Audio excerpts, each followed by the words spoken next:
Hello, NBA fans. Every day we have news about the Los Angeles Lakers. I'm a Lakers fan and I ask for your help by subscribing to the channel and giving me your thumbs up.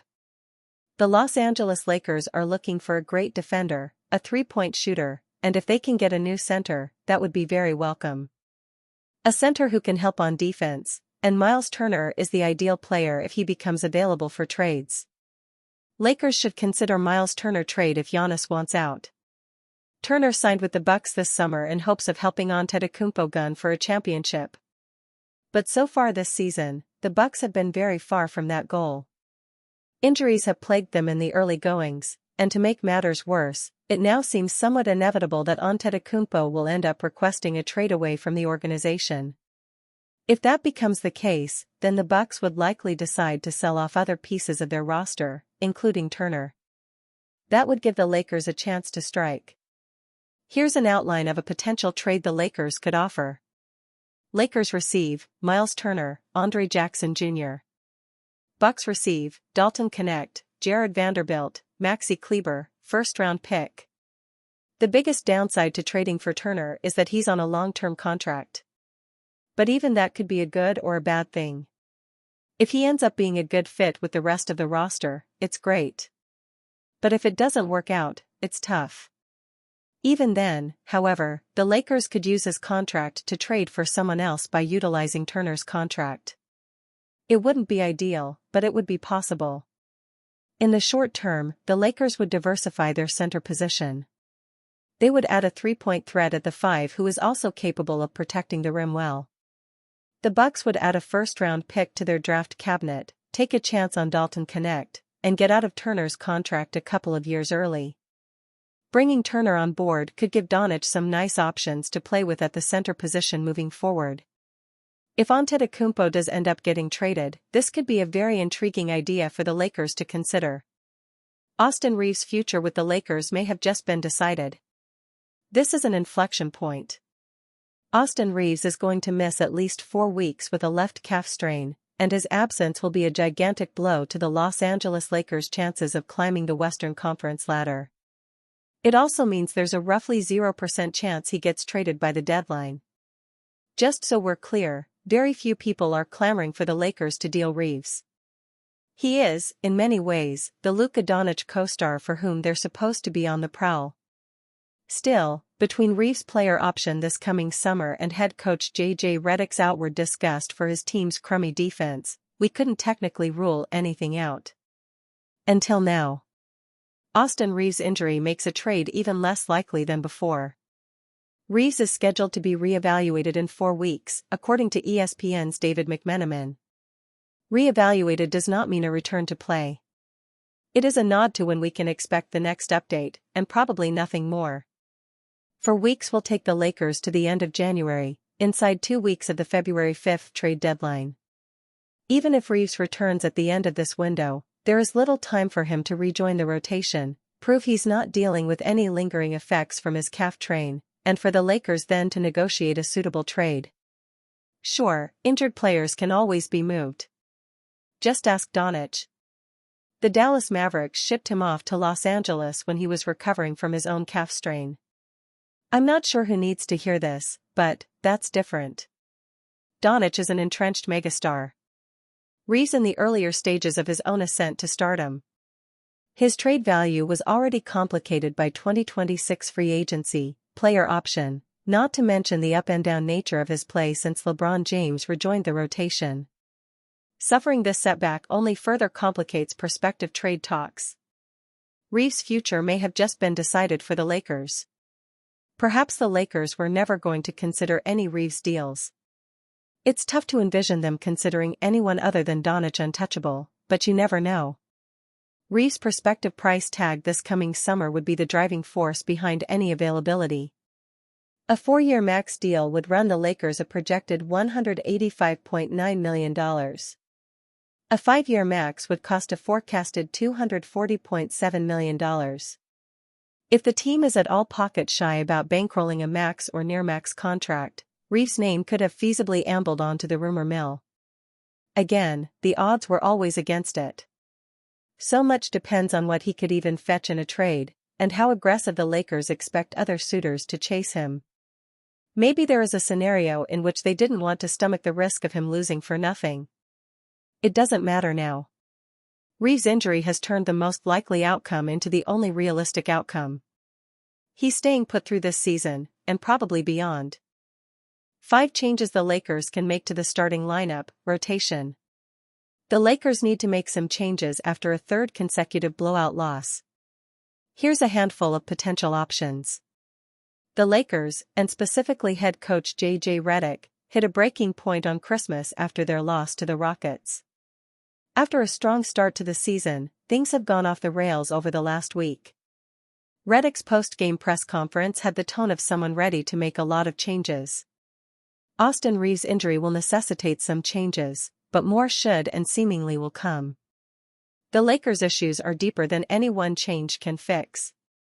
On top of that, a lineup or rotation change isn't going to make the Lakers any better defensively, nor is that alone going to increase their effort level. But the status quo is clearly broken, so let's look at some of the options the Lakers could explore to the lineup and rotation. Bench Rui Hachimura. Rui has become this team's version of Taurean Prince in that he is a lightning rod for criticism from fans. Some of it is deserved, but in looking at potential starting lineup changes, he sticks out. Realistically, the Lakers currently start 3 players who, at least defensively, should be considered power forwards in Luka Doncic, LeBron James, and Rui. They've been forcing a square peg into a round hole this year, and while it worked for a while, that's no longer the case. In reality, this could be a move that helps Rui. At times, he gets lost in the shuffle in the starting lineup. Moving him to the bench and giving him more opportunities against second units can both help get him going and also help the Lakers' putrid bench production this season. The nature and tone of Redick's comments after the Christmas blowout made it seem like a big change is on the table and potentially coming. Luka, LeBron, and DeAndre Ayton are locks in the lineup, leaving Rui the odd man out when looking at potential shakeups. Start Marcus Smart. Because of the injury to Reeves, this one is basically a stone-cold lock.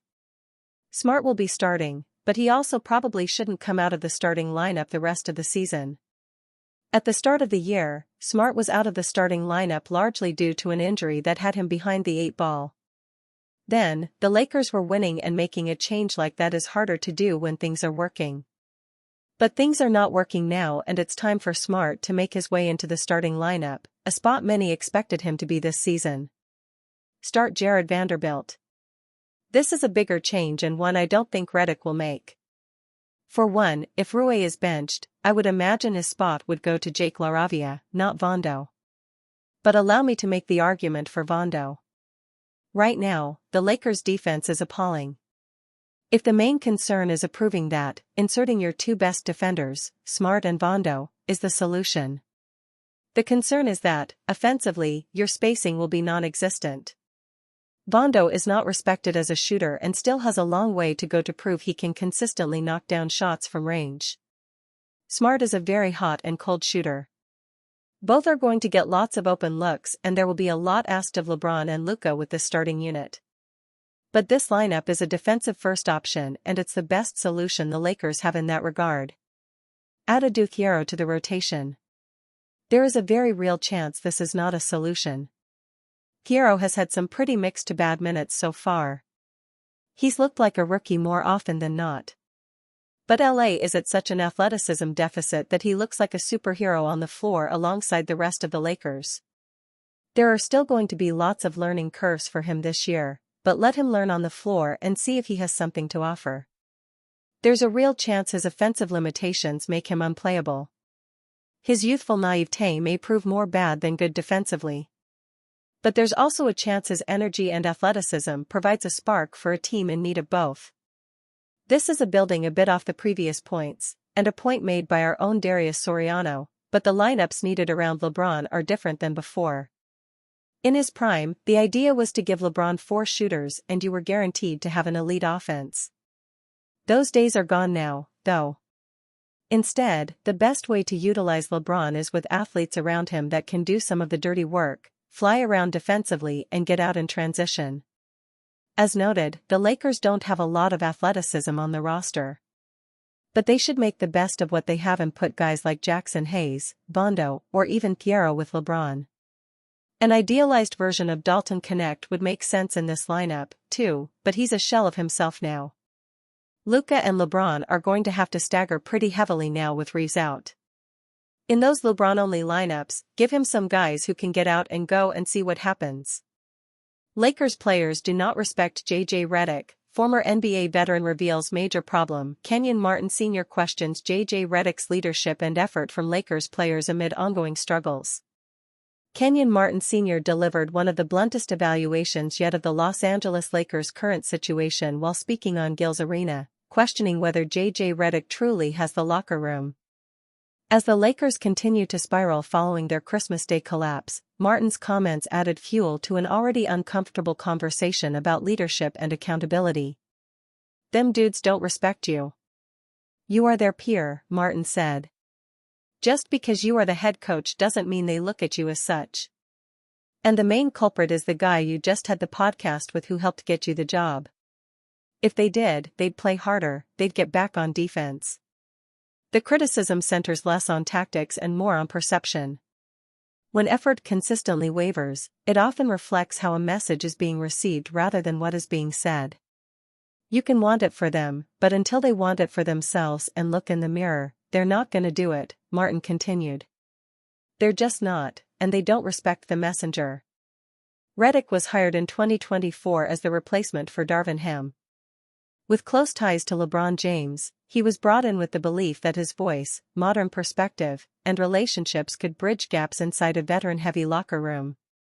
Instead, his first season has been defined by inconsistency, defensive lapses, and repeated effort questions.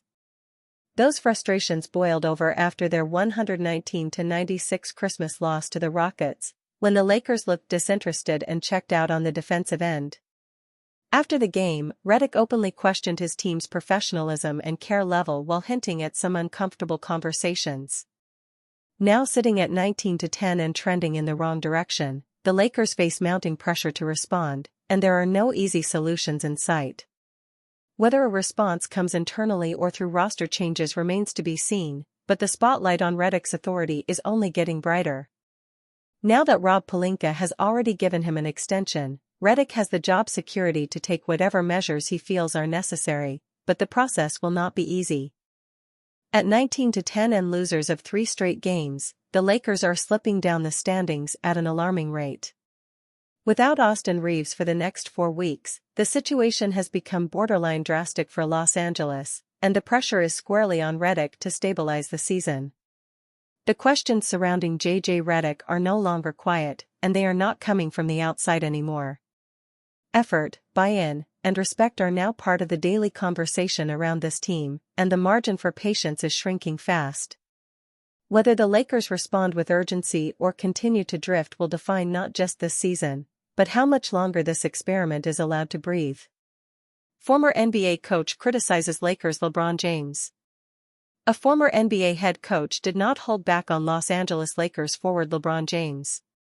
Longtime NBA coach Sam Mitchell said on his SiriusXM radio show that James is no longer a top-scoring option. "This is what LeBron doesn't understand, it hasn't sunk in. Whatever team you go to, you're the third option," Mitchell said. Mitchell played 11 seasons in the NBA with the Minnesota Timberwolves and Indiana Pacers. He later coached in the league for 17 years, including a stint as the Toronto Raptors head coach from 2004 to 2008. He said James would not be the Washington Wizards' best player. "You're not going to a team when you're the first option anymore. If you went to the Washington Wizards, you would still not be the number 1 option," he said. More, Lakers coach J.J. Redick shreds team after Rockets loss. James posted his worst plus-minus as a Laker, a 119-96 loss to the Houston Rockets on Christmas Day.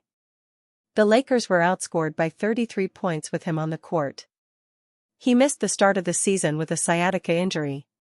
He is averaging 20.2 points in 13 games, which would be the lowest scoring average of his career if it holds.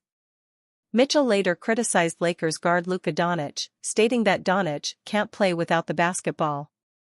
LA has lost 3 straight games by an average of 20.6 points. Head coach J.J. Redick has not been happy with his team's performance and effort lately. Trade talks surrounding the Lakers are growing louder, as general manager Rob Pelinka searches for upgrades ahead of February's trade deadline. But other teams have not been receptive to the Lakers' trade offers so far. Dwayne Wade shares stark reality about LeBron, Lakers. The Los Angeles Lakers season flipped on its head after their 119-96 Christmas Day loss to the Houston Rockets prompted an irate J.J. Redick post-game rant. The second-year head coach shredded his team, citing a lack of execution and attention to detail as the reason Los Angeles has been a terrible basketball team lately. As Redick searches for an ounce of effort from the Lakers between games, NBA Hall of Famer Dwayne Wade perhaps said the quiet part out loud regarding where his former championship teammate LeBron James stands in Redick's quest for stabilization. Wade stark truth on LeBron. LeBron on his golf simulator right now, Wade said during Friday's Amazon Prime broadcast. He's not worried about this. James, who is playing in his record 23rd season and turns 41 on Tuesday, has played in 13 games this season and is averaging 20.2 points, 5.1 rebounds, and 6.8 assists per game. Despite appearing a step slower than his usual self, the NBA's all-time leading scorer is averaging 25.6 points, 5.7 rebounds, and 6.0 assists over his last 7 games. The Lakers desperately need James' production moving forward as Austin Reeves is slated to miss at least 4 weeks with a calf strain. Reeves, one of the most unprecedented stories of the early NBA season, is having an all-star season, posting 26.6 points, 5.2 rebounds, and 6.3 assists in 23 games this year. The loss of the undrafted star couldn't have come at a worse time. Los Angeles is 19-10 and has lost 3 straight games ahead of its clash against the Sacramento Kings on Sunday.